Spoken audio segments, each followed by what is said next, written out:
Chapter 12. Shri Sadguru said, Shri Gauranga became highly emotional to see Brindavan marked with the sacred footprints of Shri Krishna and started running fast with Prema Bhakti. Brindavan was surrounded by dense growth of various trees like Champaka, Ashoka, Punnaga, and Sandal. The air there was filled with pleasant perfumes of flowers like Madhavi, Malati, and Mandara.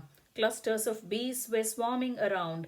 Beautiful deer added color to the scene. The area was filled with the chirping of birds like koel and was beautified by the presence of countless peacocks.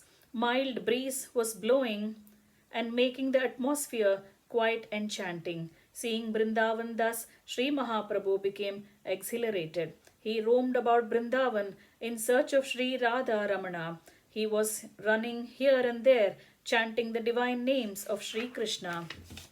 Lotus eyed Sri Mahaprabhu chanted again and again the divine names of Sri Krishna, He Mukunda, etc. His body got drenched in the tears rolling down his cheeks. He was jumping from tree to tree, ceaselessly lamenting over the separation from Sri Krishna and questioning, Where is Sri Krishna? He could not control himself as his heart was thoroughly shaken by the upsurge of Prema Bhakti.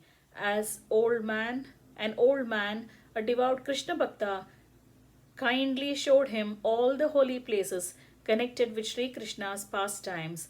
The old man said, Only in this Brindavan, daily, Sri Krishna used to graze the cows and herds. He played on the flute and engaged in many delightful sports and games. In the very same Brindavan, Sri Krishna played with the cowherd boys, wearing rosaries of beads and applying powdered perfumes of various kinds on him. He used to converse very softly and gently with various birds and play in Brindavan. In this very same Brindavan, an Asura came in the disguise of the calf and appeared to be joyfully playing with the cowherd boys. Sri Krishna dashed him to a kapitta tree and killed him. Only in this Brindavan, playing along with his young friends on the banks of Yamuna, once Sri Krishna killed Bhakasura playfully. In this very same Brindavan, Sri Krishna entered the mouth of Aghasura along with the cowherd boys and killed him playfully. In this very same place, Sri Krishna shared a lunch with the cowherd boys.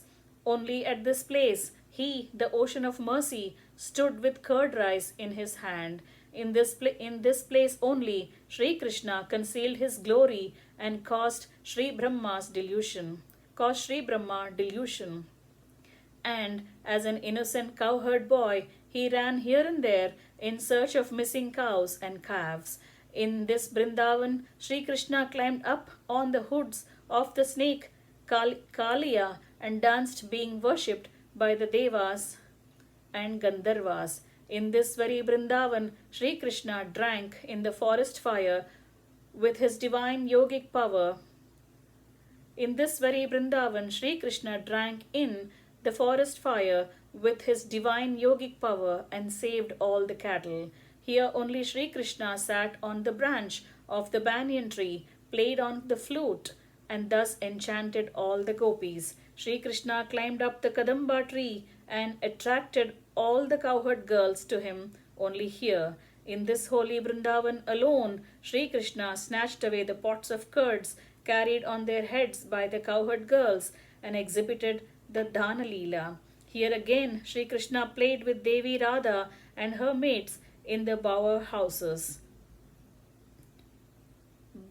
Bower, bower houses. Only here, Sri Krishna caused Pralambasura to be slain by Sri Balarama.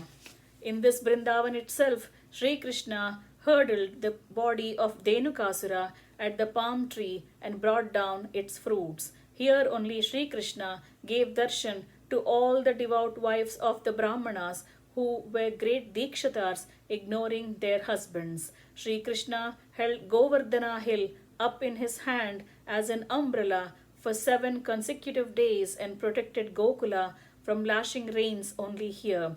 Again, Sri Krishna engaged in Rasa Leela along with gopis in the banks of Yamuna. Only here, Sri Sadguru continued. The old Brahmana went on speaking thus with a choked voice, hair standing on end and tears flowing from his eyes. In the course of this description, Sri Gauranga was overwhelmed with prema bhakti and fell to the ground many times, repeatedly shouting, Krishna, Krishna.